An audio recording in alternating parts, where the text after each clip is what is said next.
Got a couple of cameras still on. Oh, there's a time lag with Facebook. I'll just check it's going on. Hello and welcome if you're joining us over in Facebook. I'm Laura Coleman from Be Modern Meditation, and I'm joined tonight by the lovely Kathryn Wakefield. And I'm super excited because we're going to be talking about the science of sound tonight. And I'm really excited about this. I'm kind of giddy with excitement. So, you know, if I miss anything, Kathryn, you're going to have to stop me. Now, the reason I wanted to host this chat tonight is because I'm a real believer in being able to harness the power of kind of alternative practices, but in a way that works for our modern world and our busy lives. And so I'm always on the lookout for people whose approach really resonates with that, where they're using and tapping into, I suppose, quite ancient wisdom, really, but using it in a way that we can access and can feel really accessible. And so when I met Kathryn last year at a business conference, she was incognito, so her singing bowls were tucked away, and we were actually there at a business conference. And Kathryn will tell you a bit more about her background, but she's actually a specialist in behaviour change, and she's done a PhD in behaviour change, isn't it? Don't put me down for PhD, please.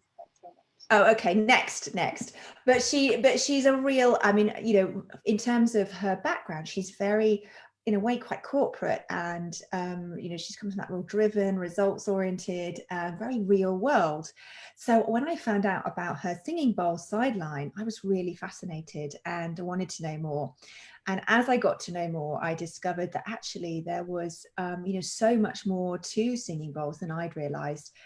Just in terms of the science behind what's it actually doing. And just in the same way that I love to geek out on meditation science, Kathryn equally likes to geek out on singing bowl science. So we're in for an absolute treat as she fills us in. But what I thought would be a great way to start, Kathryn, would be if because it is kind of strange that you've got these two very different parts to what you do. And I'd love for you to share with us how you came to be here with singing bowls as opposed to in that very corporate and professional place that you were at before. I know you still do that work too, but you know, over to you. What's your story? How did you get here? By happen chance, really. I was really suffering from chronic fatigue a few years ago, and I didn't know at the time, but I had a recurring miscarriage condition, and it kind of culminated in an autoimmune condition, but I didn't know I had it. And so I was going through like a good 2 years of hospital visits and research, and you know, being up for every medical procedure to find out what was going on. There's the scientist in me. Find out what's going on. Yeah. And I just got out of hospital, and a very dear friend of mine said, "Oh, this woman, she's over from Dubai, and she's going to do this singing bowl meditation in our local yoga studio." To which I just went, forget it. I've just got out of hospital. I'm not going to some yoga studio and doing that. Never heard of it before. It sounds like it, no. And she's like, no, it's supposed to be really healing, and I know it's going to be really good for you. And I was like, well, I can't drive because I've just come out of hospital, and I'm still pretty much drugged up on all the painkillers. So no. And she's like, I'll come around, I'll pick you up. And mostly it was from me being kind of exhausted from saying no. I just got in the car, and she took me to the yoga studio, and I met my now teacher, or was teacher, and laid down, and actually my head was really kicking off, because I would not normally go and experience something like that. And it was very different. I was already someone who meditated, not every day, but I had a kind of regular practice, and I found it much easier to turn the thoughts off. So much so, I fell asleep through the sound meditation, because it was about an hour in total. And I kind of got up off the floor thinking, oh God, I feel really like someone's given me a massage. It felt a little bit like someone had given me a massage. And I knew I needed to go to sleep, which was great because I hadn't been sleeping at all probably for years actually. And then I slept for the next 48 hours. I literally on and off, I just slept. And I said to my husband, I really can't move. I'm just going to go with this. And then I kind of woke up after that period of long sleep and feeling groggy, really. And I felt like I was a completely different person. I had, literally felt so much lighter. I felt like somebody had just taken a complete weight off my shoulders. And I was just really surprised by the effect of it. And so that was it. I kind of was like, okay, that was enough for me to keep going. So I would go every week, and then I was going kind of twice a week. And then eventually my teacher said, I'm going to go traveling again, because she's that kind of, spirit. And I said, well, you're not taking this away from me, because I had other practices through my life, some martial arts, some Tai Chi, some Qigong. And people had kind of, life moves on and you let go of the practice. And I was like, no, this is staying, because it's something else, it's different, and I really like it. So she then kind of handed it down to me. And I've been playing for other people now for 2 years. So, and yeah, when we met, it was very much kind of I do that, but I'm just doing that. It kind of hasn't got anything to do with my coaching and my behavioural change specialism, but actually they're exactly the same. So, playing with this idea now. Yeah. So that was a massively powerful experience, that first experience. I mean, you can almost describe it as life-changing, actually. Well, what had happened was what I didn't know was that my body couldn't detoxify as quick as other people's would. So part of the condition was that my cells attack each other and they get really stuck. And what the bowls were doing, what the sound was doing, was basically kind of, like you were kickstarting the metaphor would be kickstarting a car, like jump starting a car. So the bowl vibration would, it works with the water in the body, and it was basically just kind of allowing my body to start to go, oh, I'm not moving here, I'm not moving, the messages so in my, right. Oh, it stopped there, it's not working there. And so it kind of realigns it. Yeah. So does it work in a similar way to, say, something like acupuncture or something, in the way that it kind of almost stimulates your body to start the flow of energy again? Is it that kind of Yeah. So, and I play with a system which works with the chakra systems, which equates to the meridians. So yeah, it's intended to work that way, but not all sound therapy is. So it's a bit like yoga. There are lots and lots of different styles of yoga, and I am kind of an eclectic experimenter. So I like to know all of the different styles. So that's kind of the scientist in me. But you can come from a kind of, I am working with this particular energy system and I want to reboot, your endocrine system or your nervous system or whatever it is specifically to that. Or you can come from it from a total science perspective, which is about binaural beats and what happens in your ear and how that's translated in your brain and what the brain waves do in response to sound. So is there a lot of science now, like in the same way that meditation's had a big explosion of science around research around, the impact it has and the many benefits? Is it like that with singing bowls as well? Is there a lot of research starting to? Yeah, so in the last 5 years, I'd say, more so in the last 2, sound therapy and sound theory has been researched hugely. And that can range anything from music therapy, which is about playing a particular tune, to sound therapy, which is what I do, which people would describe as deconstructed music. So I'm playing notes to create a certain condition in your body, in your system, a certain response to it. Oh, wow.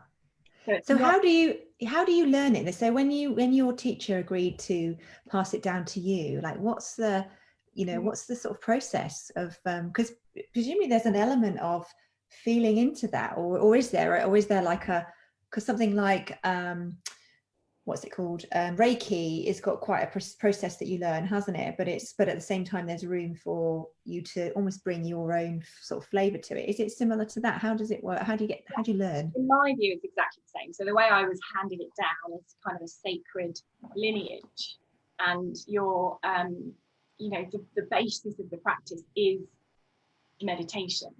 So, you know, you have to be completely clear in mind, body and heart in order to play. So and I guess what's happened for me through that process is, because I am a behavioural change specialist, I have gone, here's the science, here's what they've actually done. And I suppose I've taken the sacred away a little bit. Yeah. So can you give us an example of, like, you know, what, let's say somebody had a specific thing they were experiencing, or, you know, how do you decide kind of what you need, or what the sort of Yeah. So for starters, we all hear differently. So if I play a note and I say it's a B note, doesn't mean that we all hear a B note exactly the same. So there's no kind of reality check to what we hear as individuals. And then if it gets more complicated, so if I play more than one note or a range of notes, which is what the Tibetan bowls do, they have a really broad range. So you can get 5, 6, 24 notes out of it. Just from one bowl? From one bowl. Wow. And it depends on your ear, and is your ear fine-tuned, discerned enough to hear it or not? So so really my kind of understanding of it and how I play is that we have 4 intelligences. This is kind of the behavioural change in me. One is our cognition, is our thinking. The other is our intuition, you know, what we sense, pick up. Third is our sensory system. So that's directly linked to our nervous system and all the organs in our body. And then our emotional system. So they're like our 4 intelligences as a human being. And sound therapy kind of requires and asks you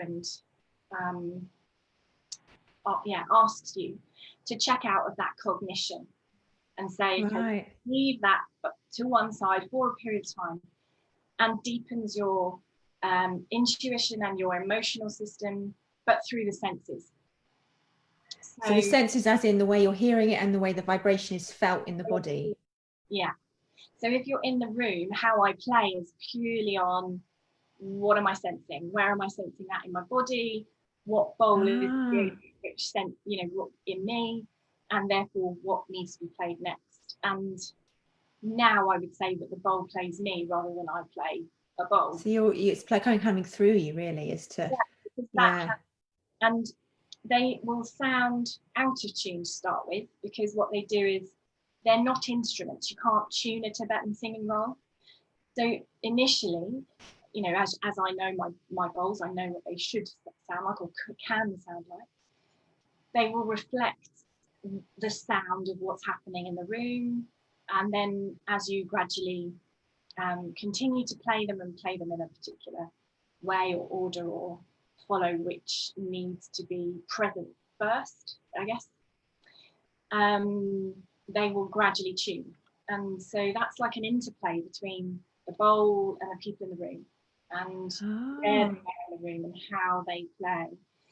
And it's kind of basically, once you are able to relax into your parasympathetic system, so once your vagus nerve, which is, you probably know all this, starts at the back of your brain, at the bottom of your brain, at the top of the spinal cord, that nerve is basically connected to all of your vital organs, and it decides whether you're in fight, flight, or rest and digest. And once the bowl can, or the sound, or the state, because you'll be doing it with a guided meditation, or the breath, right? You can do it with the breath too. Once that has kind of activated your body to feel safe enough to relax and go into this rest and digest stage mode,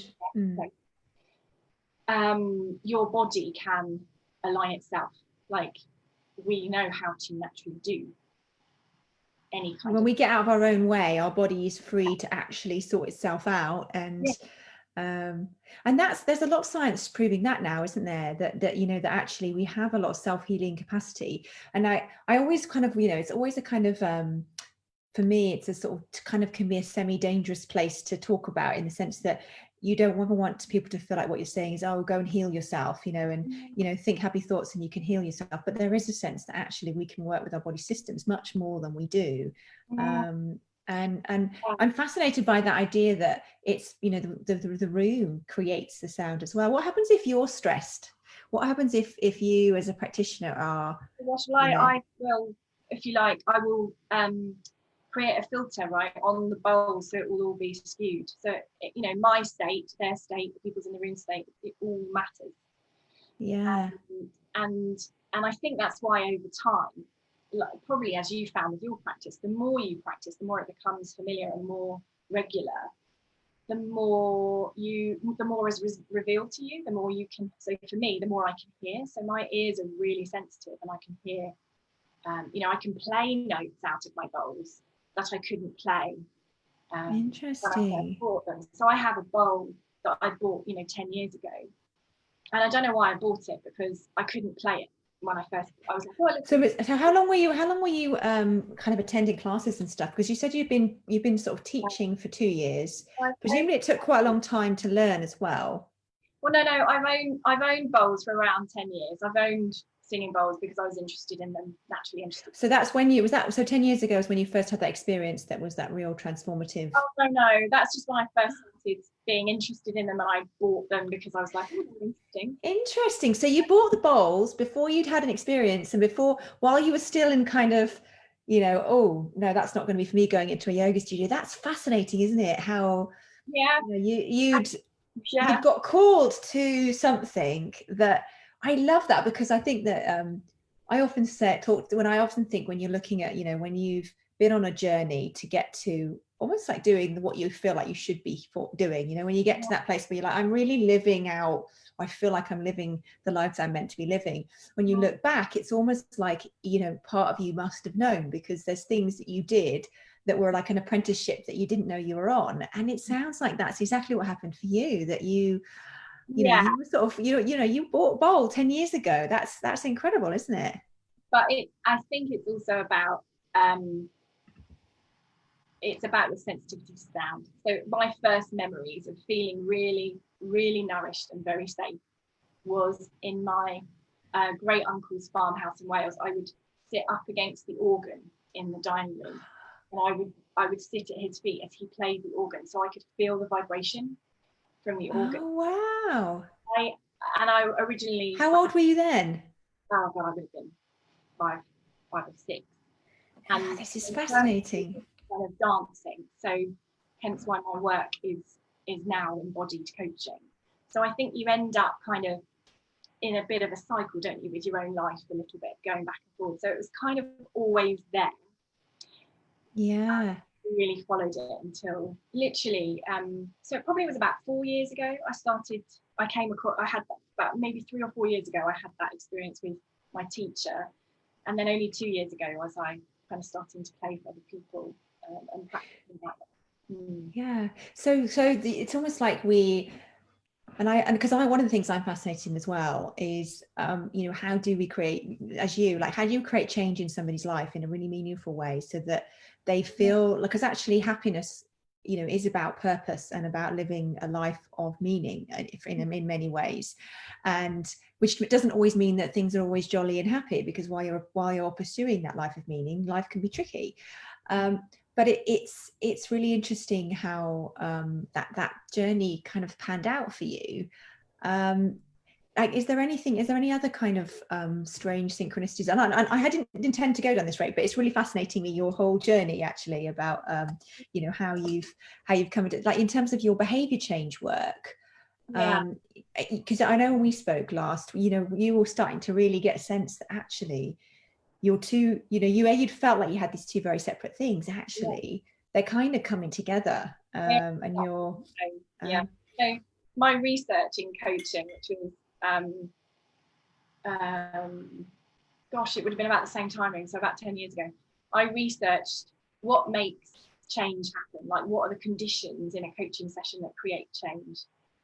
I researched something that was completely intangible, and not only that, there was no research before it to be the foundation for my research. So that's an unusual thing to do in your completely on a mission around, I must know why this works, and I think the journey has been, actually, it doesn't matter if I understand it to the nth degree. It's lovely that I do, but actually it doesn't create change. Understanding it doesn't create change. So there's this tiny little seed of magic in there, isn't there, of like actually the kind of undefinable something. No, I don't think it's magic. See, this is where I've kind of got to. It feels like magic, but it's actually it's a reclaiming of all that you are.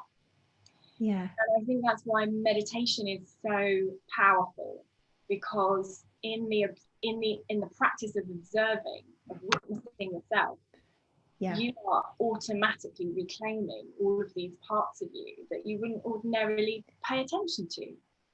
And those little secret whispers that you ignore for 10 years, even though you bought a bowl, kind of thing. But I think it feels, but you're right, you say it feels like magic, and yet it's the most normal, natural thing in the world. And I think for people who and I'd love to know if you agree with this, that I think sometimes we get in our own way with our thinking mind, because we think we have to think our way out of things. And actually practices like this, like singing bowls or like meditation, that feel a bit different and a bit weird are really it's actually what we're designed to do, to kind of tune in like that. Because actually, as you say, whether it's a physical healing or whether it's about finding your purpose or living your best life, the clues are already inside us. I guess this is the thing that is universally true. We have almost created a society and a structure that assumes that someone else outside of you has the answer, has the permission, gives the permission, tells you that what the next step is. There's nothing wrong with that, but it is an illusion. We actually have far more direction, inspiration, creativity. I'm noticing that it's getting dark in my bedroom as the light. I know. I remember to turn my light on for me. You can't see me. Anyway. And there is a balance to play, right, between this external and the internal, and following your own star, if you like, your internal star. And also that we assume that we have to be able to see, feel, touch things that actually now scientifically there is a whole range of hearing, of audio that we are constantly processing in our body, but we can't hear it. So electricity, our refrigerator, all of this stuff, everything is vibration, which means it's sound. And I hadn't thought of it like that before, because actually you're right. That the fact that everything is vibration, and essentially when you get down to its most fundamental vibration, everything is the same vibration. We're all made of the same. I'd never really associated that with the fact that actually that means it's all sound on some level. And it's just whether we can hear it or not. And I think, so when does it become sound? When does it become sound, and when does it a range? So and all animals have a range. So dogs can hear sounds we can't, and it will be true for all animals. But the reality is that we will be able to feel certain sounds, certain frequencies, and we will put it down to that, maybe a gut feeling or a strange feeling or a sense of something, but you'll ignore it. And it's because we are all naturally wired to pick up on frequency and vibration. And if you were to put a note, I don't know if you've seen on YouTube, there's these wonderful videos where they have sand on a table. Oh yes, I have seen those. Yeah, it's a beautiful picture. And imagine that is actually 3D. So when you play, do you want to describe what those are, just in case anybody hasn't seen them, those videos? I don't know what they're called, but basically the reason I keep talking about this is I watched A Wrinkle in Time, the Disney movie, the other week, and the was in there, he was doing it for his daughter. They just had, it was a plate that they were basically playing a note, vibrating the frequency through the tray, through the metal. Yes, it's like if you put a play on a speaker, isn't it? And then you play a sound, you play music, and it kind of dances and creates pretty gorgeous, amazing patterns. And The vibration will create a pattern, and you can see it. As opposed to it doing that anyway, we just don't see it. So for me, when I'm playing and you play a bowl, there is this kind of explosion of a pattern that's 3D and a sphere, and it, you know, goes throughout the whole room, and that's what you would see if we had computers and if we could somehow capture it. Yeah. So do you feel sound now in that kind of 3D way? Like, do you experience sound not just in your ears now? Do you feel like, you know, you... Yeah, both. And people who practice sound meditation like me for long periods of time will experience visions, colours, patterns, and very often they will kind of, you know, wake up. And I say wake up, but it's the fact that so in the sound meditation, unlike traditional meditation, we are purposefully instigating someone to drop into their parasympathetic system. So we want to instigate sleep, except you're conscious. So we keep the brain kind of aware, but your whole body goes to sleep. And so we, you know, I encourage people to put a blanket over them, because they'll get cold, because when you're in the night and you've been laying for a long time, you get cold. And it just allows your whole other awareness, you know, other intelligences to reconnect better when you're not in the driving seat anymore. Yeah. And so this creates this kind of sense of, some people have sensations in their body, or they feel things in a particular place, or they might notice any injury or ache and pain they have in a different way through the meditation, or they might just have nice you know, patterns. They might see the patterns of the sound that are going on. It really depends what speaks to the individual. Yeah. And over time, you know, you can kind of hone that to, you know, whatever experience works best for you.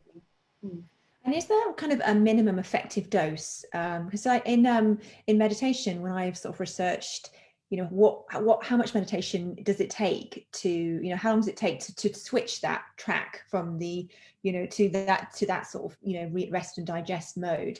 And depending on the style of meditation, it can take between 7 and, you know, 9 minutes to trigger that response in the body. And now obviously it depends on the level of you know, how far over you are in that stress response. It can take a bit of a time lag, but you know, what do you find, like, in terms of, because presumably it's a bit like normal meditation, in that, you know, if you just went to a sound bath once, it's not like you're not going to be like, hallelujah, I'm healed, I never need to do this again. You know, what's the sort of, you know, how could people use sound to complement the other things that they do? So maybe they started a meditation practice, maybe they do other things in their routine, they'd like to think about introducing sound. So sound meditation is exactly the same as meditation, full stop. It's a regular practice. So the more regular, the more predictable, the more kind of same time every day type thing, the more likely you are to allow your body to create. So I kind of describe it as we have a whole keyboard, a whole piano to play in our emotional, in our cognitive, in our intuitive, in our kind of sensory range. And actually, we're usually only playing like 3 or 4 notes in our lives. And so when you use sound, you're using it to diversify your experience of the range. So that's why you might do sound meditation as well as traditional meditation. It's also why all of my sound meditations start with a guided meditation. And it starts that way because of the same research you've said, this 7 to 9 minutes. You know, if I started with sound and you weren't in your parasympathetic system and you weren't relaxed, then it actually wouldn't have the same effect. So it's kind of sorry to interrupt. Yeah, I think I see exactly the same thing, in the sense of it's almost like if you're in the fast lane on the motorway, and it would be like trying to just literally pull your handbrake on and just get over to the hard shoulder, and you have to change lanes first and slow everything down. And it is about accepting that it is a process, isn't it, sometimes? Yeah, absolutely. So, and everyone has their own experience, and some people will come to a sound meditation and be like, oh, that's really not for me, and that's great, that's fine. It's knowing what works for you, right? That's the most important thing. Yeah, absolutely. For me, it's kind of is it for you? Because it was for me, and I was very surprised by that. But you shouldn't have been, since you bought a bowl 10 years before. If you've been tuning in, I love that. Oh, it's funny, isn't it? But also just become aware that everything is vibration, everything is sound. So actually, if you're having a really bad day and something's off, have a think of, just sit and listen to what's going on in your environment. What are you picking up that you may not consciously be aware of, but is actually agitating your system, your nervous system, your body? So right now, a bit of heating's gone on in our house, and I can hear the low buzz. You won't be able to hear that, but that's because my hearing is really you're like super attuned. Yeah. And things like that will, if I'm in a particular mood, will agitate me more than other days. And that's simple, like you can do something about that. And the other thing to notice is when you, oh my God, it's turned off. Suddenly my whole good. Buzzing has stopped. It's not you, it's my house. I won't move house, I'm just used to it. So if you're online like this, like we are right now, a lot, and we have things in our ears and this kind of stuff, all of that sound being digitally enhanced and through more kind of connectors will mean that what you're hearing and experiencing is really distorted, and our bodies, our whole system needs resonant sound. It needs birdsong, it needs the, like, I know trees don't breathe, but there is a kind of vibration, a squishy sort of noise, wind, right, that your body will be naturally nourished by, and we've forgotten that really these days. So it's kind of being aware of that, like what am I most exposed to, and actually what do I need to get some more exposure to sound wise, so that I can help my system look after itself, really. I think they're the kind of things that we miss in our everyday lives now. That's so interesting, because that's so true, actually. But I guess in a way there must be a slight system confusion. I'm wearing these, and so the sound is like right in here. It's not even having to travel to me, and so the rest of my body is not included in that process at all, whereas normally I'd be listening to you, and I find I do get quite tired when I've been just on Zoom with these. And maybe because I'm having to use just this cognition part to process rather than feeling it in my body. Yeah, you got it. That's really fascinating. And that's the difference between recording sound and going to being in person. This has been a huge learning for me, because obviously in lockdown I went onto online like you did a little bit more of, and I had to relearn how to play singing bowls, because in a room people say to me afterwards, oh, it's exactly like Reiki, but it's sound. And I'm like, yeah, it's amazing, isn't it?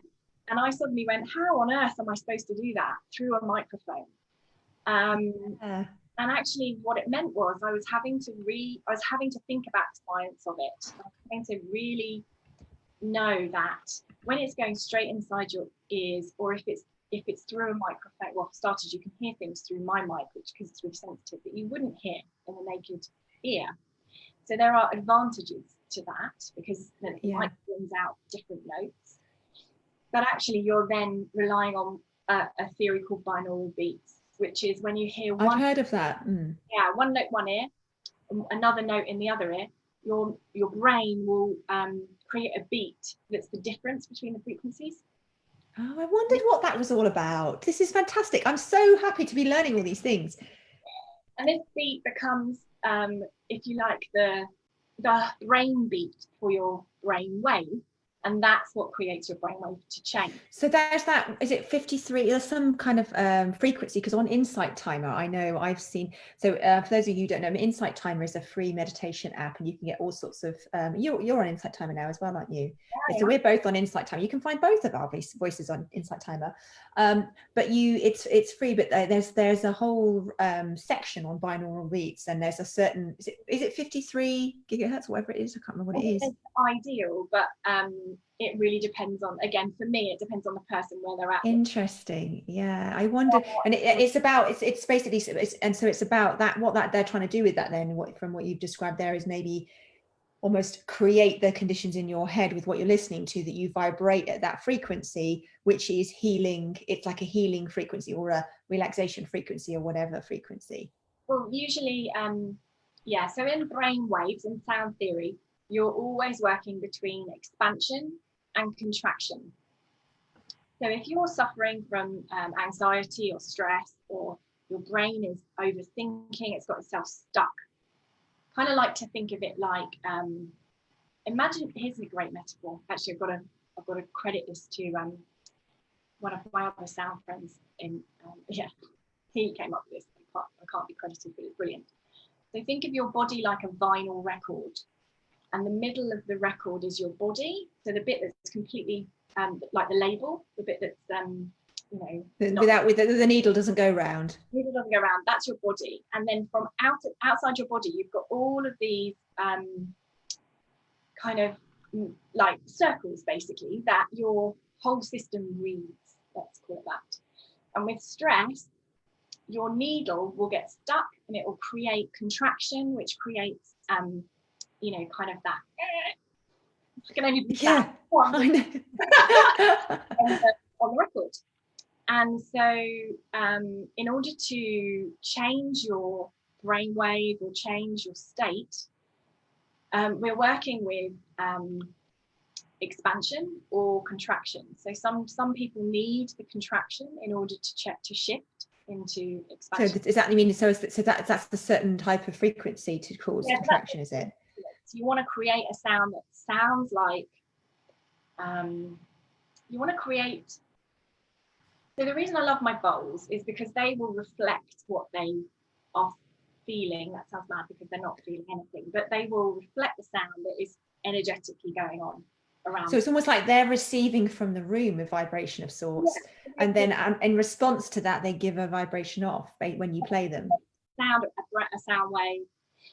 And what the body then does is go, oh, that's what I'm doing. That's the sound wave I'm giving off.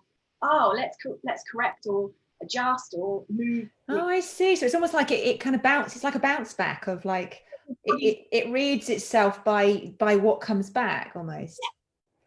Wow. And so you want to give sounds, which is why people kind of like don't always like sound therapy, because they'll hear sounds that aren't nice. You know, some sounds in the keyboard, sharps, flats. Yeah. But what actually is causing the contraction is our judgment, our label, our association, our trigger, not the sound. Yes. So if you digest, metabolize, take in the sound itself as it is, with no judgment, no, you know, like pure meditation, then it automatically allows the body to recalibrate for itself. And that doesn't, for me, that doesn't mean it heals itself. It just means it allows it to be in its own equilibrium that is more empowered than having all these kind of heavy weights. And, you know, if we use the record again, this kind of lots of stuck scratch on the record. And I guess the modern world is, you know, we have almost in a way, I think, maybe forgotten how to listen to ourselves a bit, haven't we?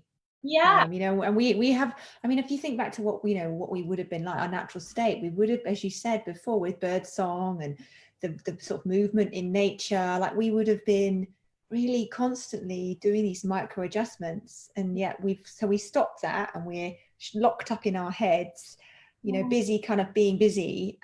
So yeah, that's really fascinating. Now I'm going to quickly check and see what questions we've got, and I'd love if you could introduce us to some of your. Far too long, so Oh no, I have to just be careful because I could totally geek out on this forever. And everyone on here probably has got a life to go to. So the questions we've got so far. So we've got somebody. There are lots of people saying how interesting it is, which I totally agree with. Does the sound help you enter another plane of being? Yes, I would say yes. Because if you're not good at being in one of your intelligences, so like if you don't hang around in your intuition very often, or if you don't like going into your emotional states very often, then the sound will encourage you to go there in a soft, gentle, depending on who's playing for you, obviously, that's my style, in a soft and gentle way that allows you to experience more of yourself. And I guess that would be my encouragement around a different states of being, because we are all everything, and that's what we forget. So it's kind of allowing yourself to play more, really, with what you have playful.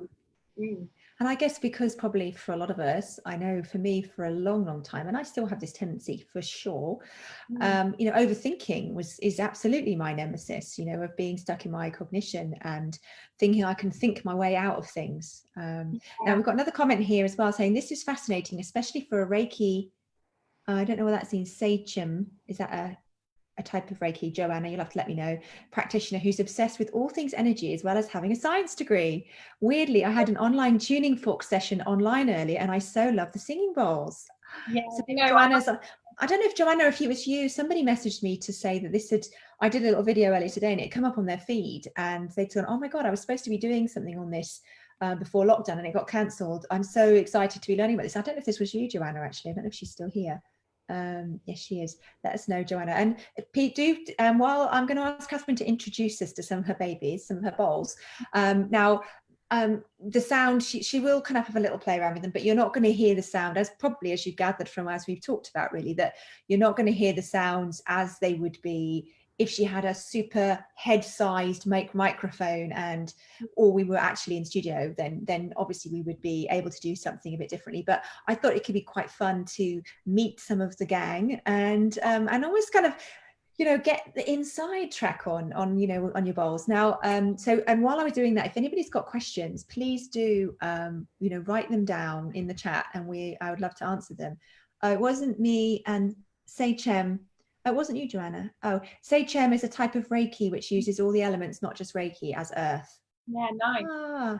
Love it. It wasn't Joanna. So was it somebody, whether they're here or they might be on Facebook actually. I must confess to Joanna that I am waiting for some new tuning forks to turn up. So they're at the post office, and due to COVID, that I've had a real problem with them being delivered at the right time for me to be available to answer the door. Oh no! I was really hoping they'd be here and I could do that, because there's a reason. Tuning forks and crystal singing bowls they're man-made and they are more specific in their note. So, right, so they're a bit more like you know for sure what they're going to be. You know for sure what they're going to be, and they're like a laser. So they're, from a sound perspective, you're hitting a specific note to cause a specific effect. Whereas the metal bowls, the reason they're not going to sound amazing on this on my computer right now is because the range of them is such that a normal microphone basically distorts it and doesn't like it. But I'm happy to kind of show you and explain. Yeah, we'll have a little play, and we'll have that caveat that it's not going to be for real. Now I've got a couple more questions while you're getting your babies. I've done a sound bath before in Gozo. The guy used oils and scents too. Is that usual? I did find it deeply relaxing. Sorry, say that again. I missed that. So Dina had a sound bath before in Gozo, and the guy used oils and scents as well. Yeah. And is that usual? I did find it deeply relaxing. So is that a way of incorporating even more of your senses? Yeah, it's basically a way to go deeper.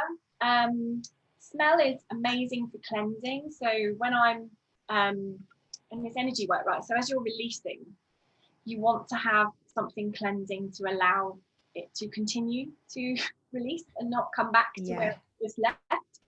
if you're working from kind of an energetic system point of view. So I use scent. I use incense and scent, different scents and essential oils actually as well. But you don't have to. It's not kind of a necessary. It kind of allows more. to go deeper into your senses, because it's activating your olfactory and your audio, right? Yeah, well, I've gotten really into floral essences at the moment, actually, and I'm finding that really, and it's quite new for me, and I'm kind of like, oh wow, and I've got a little dowsing crystal that I got with it, and I've been sort of, you know, I'm getting my woo woo on at the moment, and I'm literally like asking it which ones I need, and I love it. It's fantastic. And Joanna says we had the one used. Was that part of your Reiki, Joanna? As part of your Reiki training, the one that's one of the specific sounds, isn't it? Well, sound are the sound of Om. So it kind of depends. It depends on your training, and depends on who you're buying or listening to. Yeah. Because everyone's different. And sorry, come on. I use the Tibetan music system, not the Vedic music system. So in the lots of theories, like the yoga. Yeah. And you know what, that's another thing that I think is an eye-opener for me, is that, you know, that like with so many of these things, that you think of it as this one thing. Like meditation, people think of it often as just one thing, and actually there's so many flavors, there's so many ways, there's so many and you can just keep finding one that works for you. And as someone new, what note or type of bowl would I look for? So if you were going to buy one, it might have been Emma that was the one. Was it you, Emma, that asked me in Facebook? Anyway, I'm going to plug my Facebook group now. Yes, because if you're interested, Kathryn has got a lovely Facebook group, so you can join her Facebook group too. In my B Sound Facebook group, I've got a little video on, if you're buying a bowl, what to look for and how to buy a bowl. But my guidance would be, allow the bowl to choose you, because they are as rich and as an information filled as you are as a human.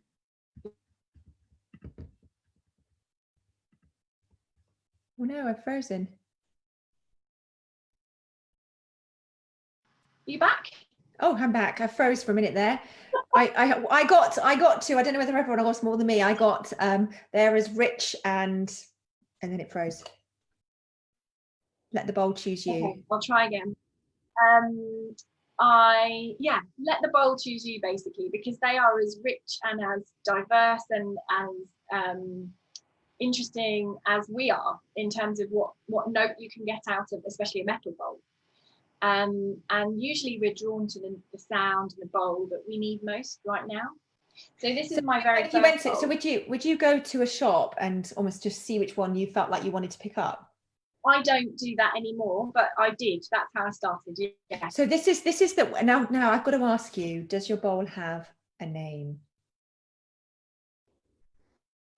It's a furry bowl. I haven't named it. No. Oh. It's my first bowl. Okay. So this bowl I've had for years.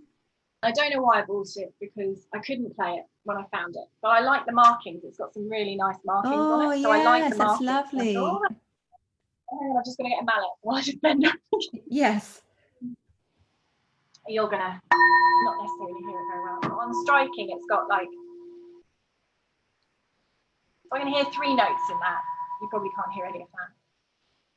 I can hear a little bit. I don't know if I can hear 3. My hearing's not very attuned, I don't think. So when I first played it, I couldn't hear anything hardly, and it would hardly ring out.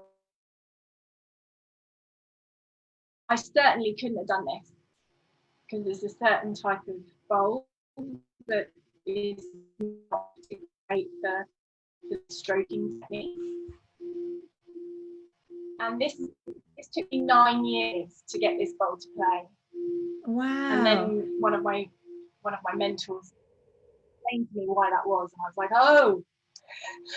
And they kind of say, you know, when the student is ready, the bowl appears rather than the teacher. Oh wow. So it wasn't, you weren't ready to play it, so it wouldn't let you play it. My signal keeps dipping for some reason. I hope everyone's signal's okay, because mine keeps dipping.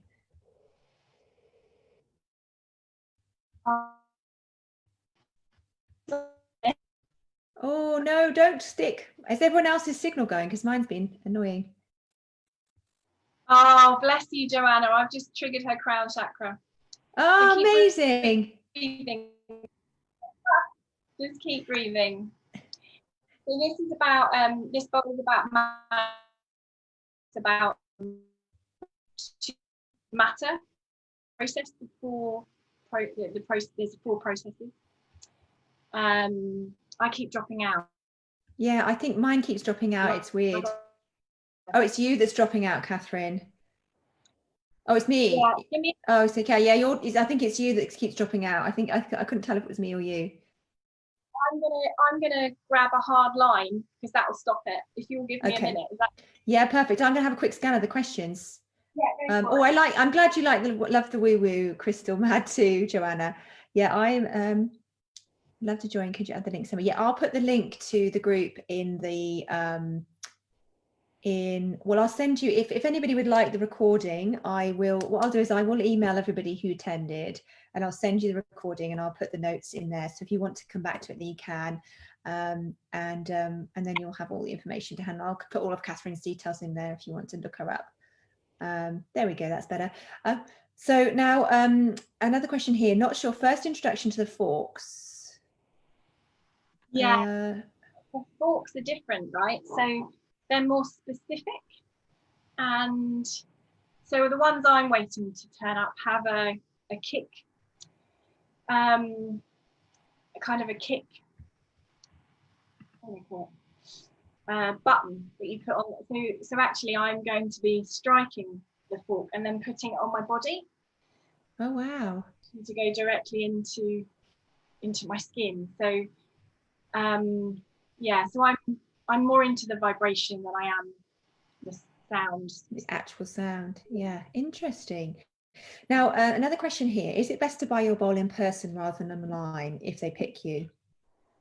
Kind of depends where you buy it from, because there are some places you can buy it from where they're very good at sending you sound files, and if you're good at describing what kind of bowl you want, you know, so I don't go shopping for bowls anymore. I know what kind of bowl I'm looking for, what size it's going to be. I know. So I then could go and talk to people who sell them and procure it in a different way to how I would have when I started, which was more going to a shop, playing lots of bowls.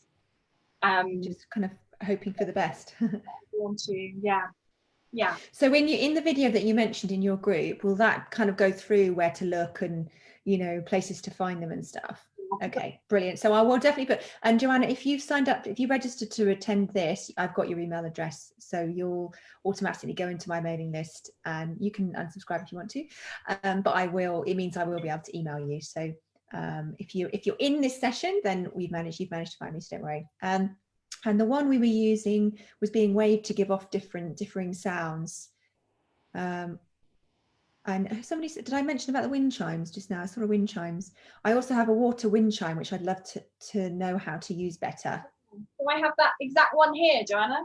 Hang on. Oh, this is exciting. Is this opening up a whole new world for me as well?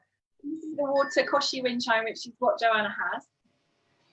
And do you use that in a sound session, or do you? And I use this on my Be Balanced meditation, which is on my website as a digital sound track to buy, because the water and the sound of So has it got water inside that? No, different elements have different sounds associated with them. So these are still all the notes of the chakra, but they're attuned to water. And if you listen to this one over, there's 4 of them, so you can get fire and air and earth is the 4th one. They all will evoke that feeling. So, Joanna, the way you want to play a koshi wind chime is basically as if you were going to start a meditation. You want to breathe into the bottom of your belly and kind of get really connected to the floor and connected to your whole body. And then you allow your body to move the wind chime. So I play this while I'm walking around your room, and allow it to play you as well. So you So a can't. little bit like when you're using sort of like when you're sort of doing what's it called? I mentioned earlier on when you're doing, oh gosh, with a crystal and you're doing Yeah. and you're just letting it move. I can't control this as an instrument, so you just allow. Dowsing, that's the word. Dowsing. Thank you, Joanna. A bit like dowsing. You're letting it kind of do its. And then if I'm, if it's not making much noise, then I just twist it, and it will kind of create a lot of noise. But ultimately, that's me controlling it. So kind of traditionally, you don't want to do that. But they're beautiful. The Koshi ones are fantastic. Sorry. So do you have a favorite? Is your first one your favorite, or is there one that you like? Do you find yourself drawn to using some more than others? No, my favorite bowl at the moment is this one, which is absolutely huge. Oh, look at that one. Oh, wow. Where did you get that one? I got this from a really lovely woman called Sophie, and she runs Singing Himalaya, I think. No, Laughing Himalaya. I might have to look that up. And she's down on the way to Brighton. Don't ask me where. Yeah, I can. This is secret singing bowl knowledge that we're getting here. I think people who sell singing bowls, there's not a lot of people who have been doing it forever. People go in and out of phases of doing that. I don't think that costs a fortune to get anything over here. So you can strike it. You're gonna have a terrible sound to that. You can hear how deep and resonant that is, though. I can still hear that, yeah. That'll go on forever. And this is the thing, the vibration, Joanna, is absolutely phenomenal. I can feel it through my hand, all the way down my arm, out the other side. Yeah. So the bigger the bowl, probably the bigger the vibration. More of a deeper vibration, yeah. The gongs are so effective because they're just really resonant. So I'm going to stop that, which is kind of not the sacred thing to do. But different mallets create a different sound.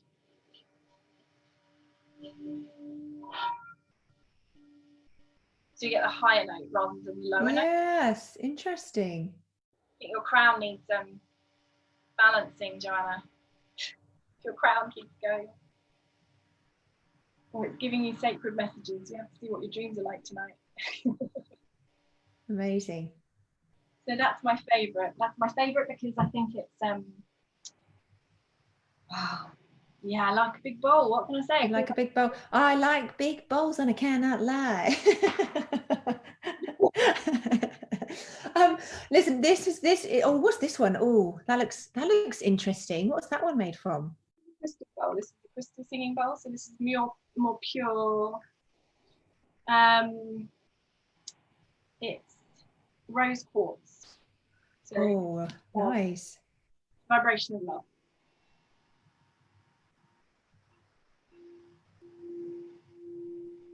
Oh, listen to that.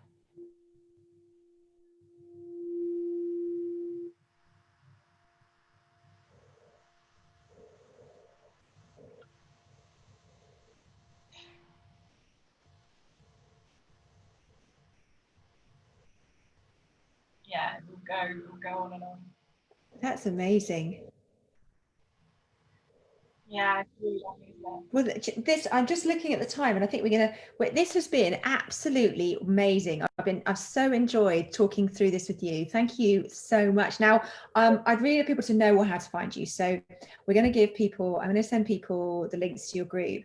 And I know that you also have a bundle people can buy, don't you? So if people want to actually because you spent a lot of time, I know, at the beginning of lockdown, really working out how to capture the sound in the right way. So if you can give me the link to that, because I'd love to share that with people as well, because if anybody does want to, especially right now, we can't really get out to places to go and experience this. That would be amazing. And I would love it if I'm just, those of you who've been in my ecosystem for a while know I'm living in a building site for a year. I'm actually due to get my kitchen back tomorrow. It won't be actually finished, but I've told them I'm moving in anyway. and that I will make brownies. But I am rebuilding the studio, so I will have a much bigger studio space. I'm hoping to convince you at some point in the future to come and do an amazing workshop for us, because that would be amazing in over here in Hampshire. And possibly by then. Pardon? We might be able to hug each other by then. Oh, wouldn't that be nice? Oh, I know. So if anybody does have any more questions for you, I'm sure that they can hook you up, and I will, as I said, I will pass everybody's details on. And if anybody has got any final questions, do just pop them in right now. It's your last chance saloon before we're going to sign off and let everybody kind of mellow themselves away. And I'm sure, I know I could have easily stayed chatting to you for a lot longer. Yeah, I got taken away by time there. I've absolutely loved it. Thank you, Laura. And if anybody wants to put comments in the Facebook, because I'm in your Facebook group, I'm happy to answer them in there. Oh, perfect. Yes. So yeah, if when you come out of this, because if anybody here isn't in my Facebook group, why the heck are you not in my Facebook group? Come and join my Facebook group. It's Be Community. You can find it via the Be Modern Meditation page if you found this through that. Come and join the group there. And we're currently being live streamed into that group, so you'll be able to find the recording there as well. And I'll be sending it out to you. Yeah, it has been really interesting, hasn't it, Emma? Thank you so much, everybody. And I will see you all really, really soon, hopefully. Take care, everybody. Thanks.